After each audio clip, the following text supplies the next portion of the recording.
Tuhan, selamat pagi, salam sejahtera. Ya, kita bertemu lagi. Mohon maaf terlambat karena baru pulang dari pasar. Ya, puji Tuhan. Pagi ini saya mengajak Bapak Ibu untuk merenungkan firman Tuhan dari Mazmur pasal 62. Mazmur 62 ayat yang ke-10 sampai ayat yang ke-13. Ya. Mazmur 62 ayat 10 sampai 13, hanya angin saja orang-orang yang hina, suatu dusta saja orang-orang yang mulia. Pada neraca mereka naik ke atas, mereka sekalian lebih ringan daripada angin. Janganlah percaya kepada pemerasan, janganlah menaruh harap yang sia-sia kepada perampasan. Apabila harta makin bertambah, janganlah hatimu melekat padanya. Satu kali Allah berfirman, dua hal yang aku dengar. Kuasa dari Allah asalnya, dan daripadamu juga kasih setia ya Tuhan, sebab Engkau membalas setiap orang menurut perbuatannya. Puji Tuhan. Bapak Ibu Saudara, kita mungkin sering mengenal ya, kita mengenal, bukan sering, tapi kita mengenal beberapa orang, beberapa teman yang dahulunya nggak punya apa-apa ya, miskin begitu ya, atau sama memulai usaha, bisnis, pelayanan, sama seperti kita. Tapi sekarang kita melihat mereka berhasil, sukses saudara, ya, kekayaannya bertambah, hartanya bertambah. Seringkali kalau kekayaan bertambah, status sosial juga naik di tengah masyarakat ya.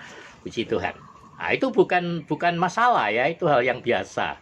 Tetapi buat anak-anak Tuhan seharusnya ketika kekayaan bertambah, status sosial juga naik, tidak membuat kita menjadi tinggi hati atau sombong ya, tidak membuat kita menjadi merendahkan orang lain. Tetapi sebaliknya, firman Tuhan katakan justru kita harus melihat, mempergunakan kekayaan yang Tuhan berikan itu sebagai satu alat untuk menyatakan kemurahan Tuhan, menyatakan kasih Tuhan kepada sesama melalui kehidupan kita.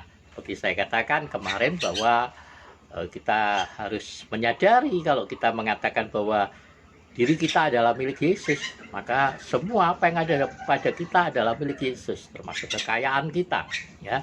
Kekayaan kita itu milik Tuhan yang dipercayakan kepada kita untuk kita kelola, untuk kita pergunakan sesuai dengan maksud dan tujuan rencana Tuhan di dalam kehidupan kita. Tentu saja orang yang bekerja bisa menikmati hasil usahanya. Tuhan izinkan kita menikmati ya, menikmati apa yang Tuhan sudah anugerahkan di dalam hidup kita. Tuhan tidak melarang kita untuk menikmatinya. Jadi Tuhan tidak melarang kita untuk menjadi kaya. Tuhan inginkan saudara hidup berkelimpahan. Tetapi jangan biarkan hatimu terikat kepada kekayaanmu, sehingga kekayaan itu membuat orang menjadi tinggi hati, seperti Yesus katakan tentang sebuah perumpamaan tentang seorang yang kaya ya, seorang yang kaya. Dia katakan bahwa kepada jiwanya, hai jiwaku, tenanglah ya di dalam diriku, lihat kekayaan itu lumbung diisi penuh berlimpah-limpah, kau tidak usah perlu khawatir tentang apapun juga, karena kita bisa menikmati hal itu ya. Tapi firman Tuhan katakan, hai orang bodoh, jikalau malam hari ini jiwamu diambil daripadamu, apa yang akan terjadi pada diri? Nah, maka kita menyadari bahwa hidup ini semata-mata adalah oleh karena kasih karunia Tuhan, saudara. Ya, jangan hati kita terikat kepada kekayaan. Dalam arti bukan hanya ketika kita bertambah kaya, tapi juga ketika kita mungkin merasa bahwa kita belum kaya seperti orang lain. Ya, jangan hati kita terpikat ke sana. Dalam arti ketika kita merasa belum kaya, lalu kita iri hati, kita cemburu, saudara, lalu kemudian kita ingin cepat menjadi kaya. Ini firman Tuhan katakan, hati-hati kalau orang mau cepat menjadi kaya ya saudara, karena kemudian dia akan bertindak untuk mencari kekayaan itu dengan cara-cara yang nggak benar, saudara ya. Maka jangan biarkan hati kita terikat pada kekayaan, tetapi kita bisa menikmati kekayaan yang Tuhan percayakan. Dan kalau andai kata hari ini kita belum menjadi kaya seperti orang lain, mari kita bekerja keras, saudara. Bekerja dengan hikmat yang Tuhan percayakan, dengan hikmat yang Tuhan berikan. Saya selalu belajar untuk mencari usaha-usaha dalam arti usaha-usaha yang ya nggak menyita waktu, saudara.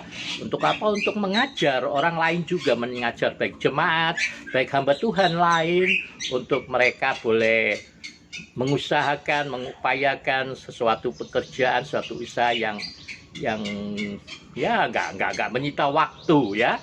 Nah ini hari ini saudara, saya ada di dalam kandang ini ya, kandang itu di belakang saya, nanti mungkin satu kali saya posting gitu ya. Di belakang saya ini, saya baru 1 minggu ini belajar untuk berternak semut rangrang ini.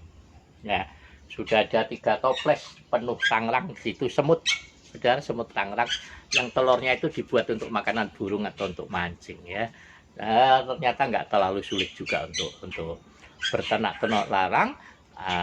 Mau ambil dari alam atau mau kita beli bibitnya ya, itu banyak tersedia, saudara. Nah artinya dalam arti Tuhan bisa memberikan kepada kita hikmat ya. Kadang orang berkata, oh, Tuhan nggak adil ya, karena Tuhan kok berikan kekayaan lebih pada orang lain, sedangkan saya ya lebih taat kepada Tuhan. Itu dalam tanda kutip, saudara. Ketaatan seperti apa yang kita pikirkan ya? Kadang kita pikir kita taat kepada Tuhan adalah kalau kita rajin beribadah ya, kalau kita rajin melayani, itu berarti kita taat kepada Tuhan. Bukan, saudara ya. Arti ketaatan pada Tuhan artinya kita tunduk, patuh, taat kepada kehendak Tuhan, bukan yang dalam hal rajin ke gerejanya, saudara. Rajin ke gereja itu buah dari ketaatan kita, buah dari cinta kita kepada Tuhan. Tapi lebih dari itu yang Tuhan minta. Ketika kita keluar dari gereja, keluar dari persekutuan kita, keluar dari kamar doa kita, keluar dari pembacaan firman Tuhan, dan kemudian Tuhan mengutus kita di tengah keluarga, di tengah masyarakat. Nah, disitulah Tuhan mau melihat bukti ketaatan saudara kepada firman Tuhan, kepada kehendak Tuhan. Dan untuk apa? Ya untuk segala hal, saudara. Firman Tuhan katakan kalau tidak bekerja jangan dikasih makan ya.